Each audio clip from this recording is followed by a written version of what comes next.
But salute, man. Salute to everybody out there. 15 people shared the stream. That's a record. I've never seen anything like that. That's absolutely amazing, man. Salute to all you guys, man, for sharing the stream last night, man. I got some stuff I want to show y'all, man. Oh my God, man. I'm telling you. You are in public, aren't you? I don't give a damn. Let me get your information. You're in public. You have no expectation of privacy in public. Either that or I'm gonna take your camera. One of the two. Should have walked away. Should have walked away. He started to walk away. He should have walked away. Hey, you are in public, aren't you? I don't give a damn. Let me get your information. You're in public. You have no expectation of privacy in public. Either that or I'm gonna take your camera. One of the two. You're not going to do that. Why wouldn't I? Why wouldn't I? Why would you? Let's start there. Why would you? How can he talk to this white man, man? It's Jim Crow 2.0, man. How can he talk to that white man like that, man? Is he crazy? Does he know what times we living in? It's funny how like they talk about being oppressed, but every time you turn around, it's some black dude like literally getting bassy with a white guy, man, or a white woman, or whatever. You know what I'm saying? Like every time you turn around. If I didn't know any better, if I didn't know we were living in Jim Crow 2.0, if I was just somebody from another planet and I just landed on a spaceship down here, I would think that the blacks was in charge, man. I wouldn't know that they was oppressed and marginalized, man. Because just look at the white dude's countenance. The white dude is being very amenable. He's trying to solve the problem, the issue. The brother is trying to escalate it. The brother is trying to escalate it. Salute to Marble 5 in, man. Marble 5 not. Whatever. Yeah, shout out to Marble 5 from on X, man, for sharing the stream too, man. Salute to him, man. Shout out to you, bro. Listen, just look at the two different ways that they both approaching this situation, the postures they're taking. Hey, you are in public, aren't you? I don't give a damn. Let me get your information. You're in public. You have no expectation of privacy in public. Either that or I'm gonna take your camera. One of the two. You're not going to do that. Why wouldn't I? Why wouldn't I? Why would you? Let's start there. Why would you? Either give me the film. It's not film. Or whatever. Card, whatever it is. Why are you so hostile? Because you have my image. You are against my right. But bro, you're in public. Bro, I don't give a damn if I'm in public or not. It's the same way the paparazzi can take a picture of you outside of a restaurant or anywhere else. You're in public. You're going to pay for it. Nobody has to pay in public. If we were in private, that might be a whole different story. You can set your own rules and such, but we're in public. So be nice. No. Stop taking my image. Stop taking a picture of it. Stop it. Okay, see right here, the brother did kind of like give him a olive branch. The brother said, and then that brother got some guns, man, too, man. He said, stop taking my image. He didn't, he said, okay, you can just stop. Instead of give me the camera, give me the film, all that crazy shit he was talking about, like it was a film, like it was actually a film, like the old days and shit. But he's like, all right, just stop. Do y'all think the white dude should have stopped? Press 1 if you think the white dude should have stopped. And make sure you, support the channel, support the daytime stream, man. We coming here live and direct daytime. Hit that PayPal, hit that Cash App, hit that Super Chat.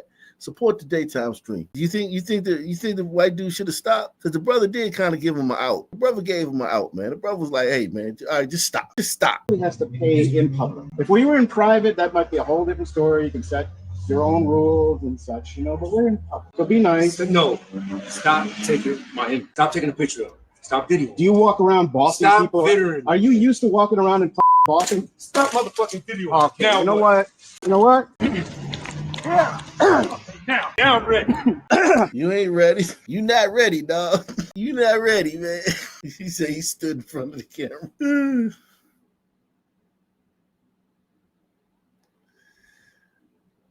Oh man. I told y'all about that mace, man. That mace ends all altercations, man. The threat is neutralized, man. Look how he neutralized this threat, man. That guy went from in his face talking shit. Watch where this guy ends up at. Watch where the dude ends up at.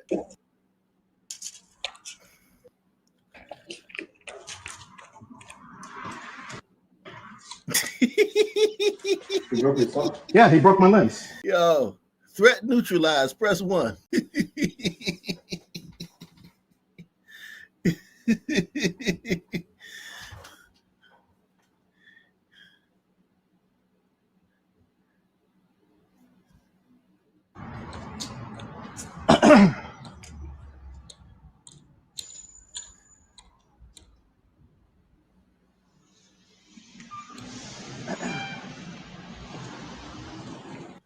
Yeah, man, he's gonna be out for a while, man. Oh man, here go one right here. Remember who was here the other day when we were talking to our little Filipino trash man about saying the N-word in front of black people? Who remembers that stream? Press 1 if you were here for that stream. We were talking about, it was during Black Fatigue. It was like at the height of the Black Fatigue stuff. And our little Filipino trash man, aka Iconic, who we love, man. We love Iconic. It's all good, man. We love Iconic, man. He just, you know, it had to be him to push the envelope, you know. And I was trying to tell him, I was like, I do these things for y'all safety. I get that, you know, you may think, oh man, you get mad over a word, man.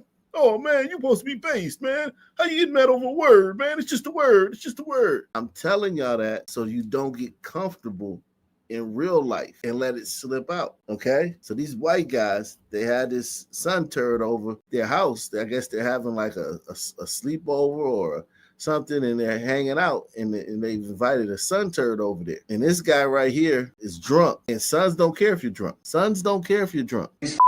Have my thoughts, nigga. That's I have the pass. Yeah. Did you hear him? He said nigga. He said nigga. He said A. He said it with an A. He's fucking have my thoughts, nigga. That's worse. I have the pass. Yeah. Yeah. God. No, bro. Jesus. He's fucking. Yo, he obliterated that dude. Now that was a punch. That was a punch. That was a punch. I'm not a fan of a lot of punches we see on this show. I give that punch. That punch was he got some nice shoulders. Yeah, he got a lot of nice. Yeah, he got nice frame, because that's where your punches come from. Your power come from your shoulder. That guy. Woo! That was a nice punch, man. Hey, man, yo. I mean, he obliterated that dude. Let's see what the comments say, man. Jeez, he obliterated that guy.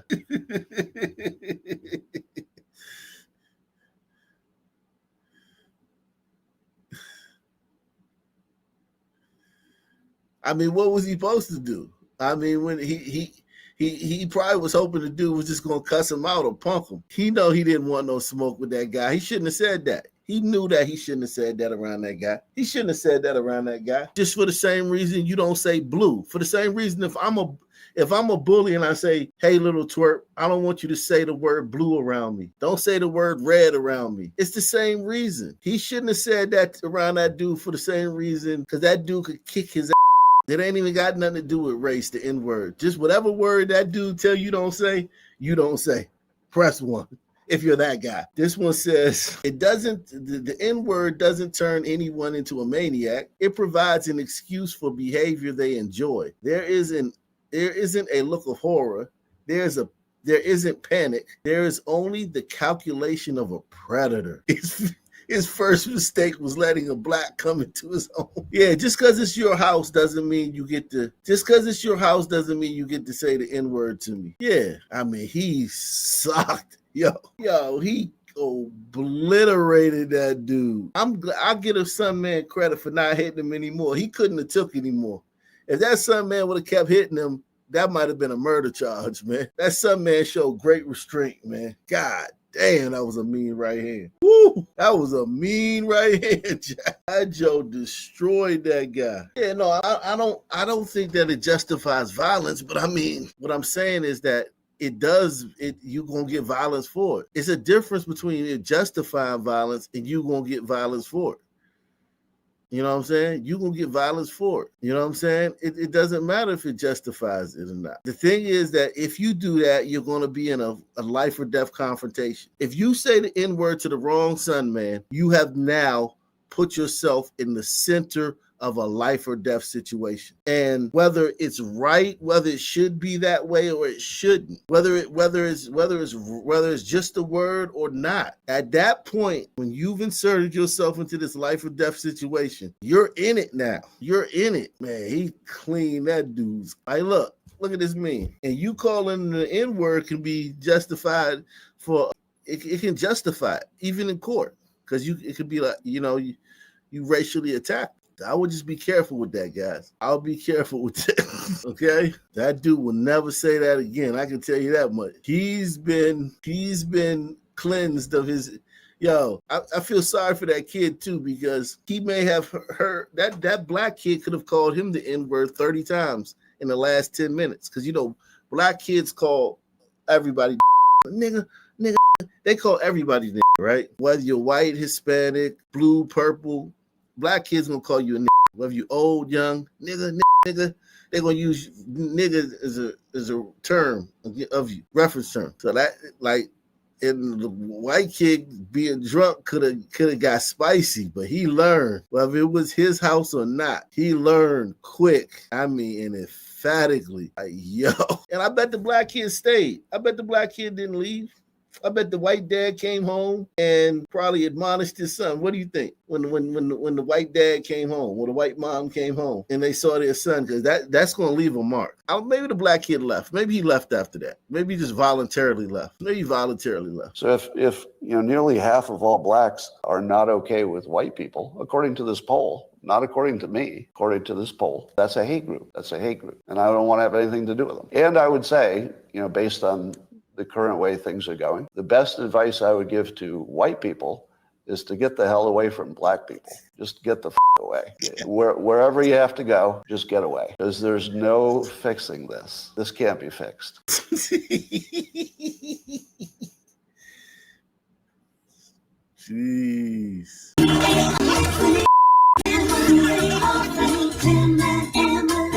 Teaching Tim how to ride a bike. These are the niggas that we like. N-I-G-G-A-R, it's the nigga family. It's the nigga family. Yeah. Breakfast is served. Look, hon, my sister just had another baby. Look at this little bundle of joy.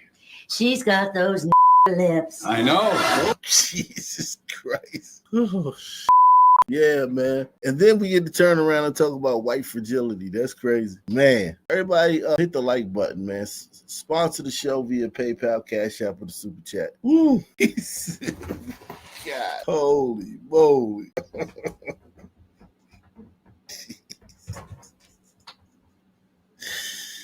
The Apostle Scott. Jesus. Whoa. He said, what's sad is the other white guys sit there and allow this. Did you hear that punch? They didn't sit there and allow that. Their bodies told them, like, yo, sit this one out. Fear protects you from calamity. Fear protects you from foolhardiness. Fear protects you from danger. Once they heard that punch, they would the shit. You on your own, white boy. I wouldn't be surprised if they didn't kick the white boy while he's on the ground. Like, yeah, just to try to, let the brother know that they on his side. Get a white kid a couple kicks to the head. Like, man, don't be using that word around him, man. Jeez. It says, if it was a room of black guys and a white guy hit his friend like that, every single black guy would jump him. Yeah, most times. It depends, but it depends on who the white guy was and who the black guy was. But yeah, 90% chance that would happen, yeah. He said, but young white men they might not be built like that. Look at this kid, man. Look at this kid. Nigga, that's yours. I have the pass. Yeah. Yeah. Bro. Like, look at that kid. That kid's like 6'1", 6'2", athletic build. This white kid is like a dork. Look at his build. Look at his frame. He don't have a muscle on him. He don't have one muscle. Yeah, that kid wasn't built like that to be doing that. Yeah, spindly. That wasn't no sucker punch. We don't consider that a sucker punch. See, white people consider a sucker. Yeah. I don't think that was a sucker punch. If you said the N-word and I walked towards you, it's not a sucker punch. If we're both aware of what you just said and we're both like a sucker punch to a black person, I don't think it exists. Like, even if even if you're like the knockout game, how can the purveyors of the knockout game think something's a sucker punch? There's no such thing as a sucker punch to blacks. But I think that white people, y'all need to adjust it. At least, like, a sucker punch is when you hit somebody who's not looking. Y'all call everything a sucker punch. Y'all got to stop doing that, white people. Everything is not a sucker punch. That black kid walked up on him slowly, confronted him in silence, and it was cracking. That kid should have ran. He wouldn't have got far either doing that. That wouldn't have worked either. But yeah, I can't knock the black dude on this one, man. You called him he looked like a big tough guy too. He looked like he would defend these white kids from a bully. He looked like the type of kid that if these white kids was getting bullied at school, he would defend them. That's probably why he's probably friends with them. And he felt like saying that in front of him is like you betrayed his trust. He probably felt like you betrayed him. Like, yo, I'm hanging with you dorky ass white kids. You know what I'm saying? I thought we had a pact, man. Y'all write my papers and do my homework, and I make sure nobody fucks with you at school. Press 1. They had a pact, and the white kid violated the pact, man. You know what I'm saying? He violated the pact, man. He got too comfortable. Yeah, he ain't never gonna say that word again. Yo, he ain't never gonna say that word again, ever. If he dreams about saying that word, he gonna piss on himself. He gonna wake up with wet bed sheets. That dude ain't never saying that word again. You know what I just thought of? I just thought of something. What if this is how all those white liberals that are down in D.C. protesting, what if this is how they got that way?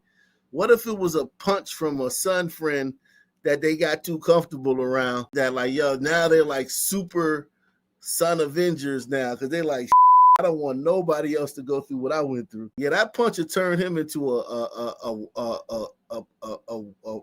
activist, man. That punch would turn that white kid into a BLM activist, man. That because he gonna like, damn, that's how much rage it causes when you call him that. He knows firsthand how much rage he like, damn, that word really cuts sons to the core. Because the way he hit me, golly, I mean, he hit me hard as shit. So he's probably like, yo, he's probably going to go around and make sure that no white people ever use that word around him again. Because it really hurts some people. That shit hurts some people. How do you know? Oh, I know. Trust me, I know. It hurts some people. But he said N-I-G-G-A. He said nigga. He didn't say nigger. He said nigga. If you listen to him, he said nigga. Listen. He's fucking have my fucking thoughts. Nigga, that's even worse. The nigga. Have my fucking thoughts. Nigga. Nigga. Have my fucking thoughts. Nigga. Now watch the black kid. Watch him come. Yeah. Yeah. Like right here. There's no sucker punch right here. That's not a sucker punch. You better put your dukes up. Yeah, that's no sucker punch right there, man. There's no sucker punch right there. Damn.